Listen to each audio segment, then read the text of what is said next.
Alright, check it out, ladies and gents. We've got another little patio to do. It's gonna be super simple. It's for a picnic table. And I've already got started. Been working for about an hour. Just scraped off a little bit of the topsoil, trying to match that height on another patio there. And we're just gonna use the paver she has here. I'm gonna level it up, make it nice. So let's get after it.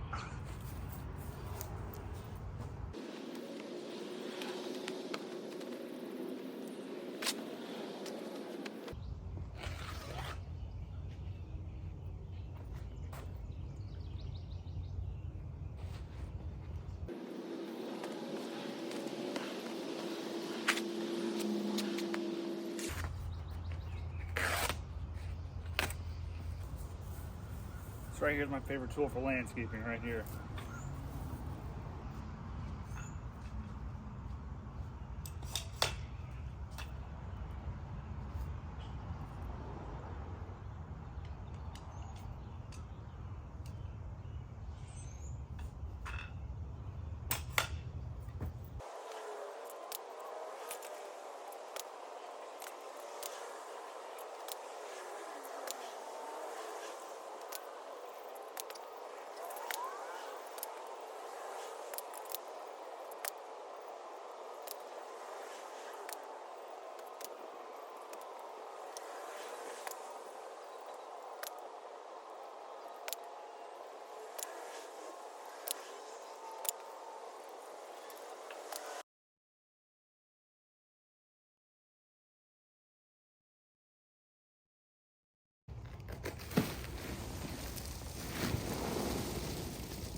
There it is, all finished, sanded, polyed, and ready for use. Thank you, ladies and gents, for watching that video. I really do appreciate that. I made pretty decent money for my time. I did that job in 6 hours, and it was actually on my 30th birthday. So who can say that on their 30th birthday, they laid a 9 by 14 patio in 6 hours by themselves? this guy did right here. I'm pretty proud of myself, happy with it. I made it like $185 an hour for my time. That was good. So for this particular job site, I had the customer pay for all the materials up front. She had the pavers, and then I had her pay for the gravel up front, and then we got the job done. So she paid me $1,100. I was a little bit competitive because she was like, "Oh, I had somebody else tell me they'd do it for like $900 to $1,000." And I was like, "Tell you what, I'll do $1,100 and I'll do it." And so she did. So it was good.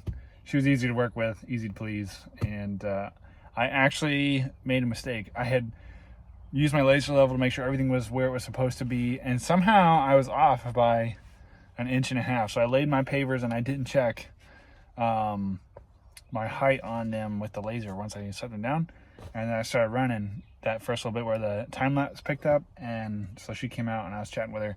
I set my laser down and I'm like, oh no, it's 1.5 inches high. I don't know how I did that or why, but I'm willing to fix it right now. And she's like, nah, just leave it. It's fine. She's like, it's not a big deal. She's like, they were just going to do a little pathway between the two. And so it's not a big deal that it has to match up entirely with that other slab. I'm like, okay, but I'll fix it right now. I got no problem. We're not that far into it. She's like, nah, just leave it. Customers like that are good. And I just want to show that I make mistakes. Even though I tried not to make mistakes, I still made a mistake. And anyway, she was good to work with. We got that job done, made some money. And if you have a project like this, I like doing hardscapes like patios, retaining walls, plant tear outs and installs, but I like it when you buy the materials or the plants that you like. I'll recommend like wall block and pavers and stuff like that. I'll recommend what I like to install and what colors are good. One block that sells really good right now is what is the name of that block? It's an 8-inch Trimron Sierra block. It's kind of marbled looking. It's really good. Anybody I show that block to right now, they're like, oh, let's do that block. It's fantastic. Anyway, I can recommend stuff that people like and other people use. Plants, I'm not really a plant person though. So the best recommendation I can have is you buy what you like and I'll plant it for you. I got no problem with that. So yeah, some hardscape stuff like that. Grading, excavation, drainage work. I don't particularly care for drainage work right now. It takes a lot of my time and it's expensive. I won't touch, like if you do a French drain, downspouts, whatever, I won't touch it for any less than $5,000. My average day rate right now is $800 for a half day, $1,200 for a full day. So yeah, that kind of stuff. So yeah, grading, excavation. I do a little bit of clearing and a little bit of gravel driveways and stuff like that. Those are jobs I've been doing a good bit of lately too. So anyway, if you want my services, call me. I'm more than willing to do hard work and get it done for you. But I like to make money too. So keep me in mind. I'll do you a good job, but I'll ask to get paid at the end. So anyway, thank you for watching. I will see you in the next video.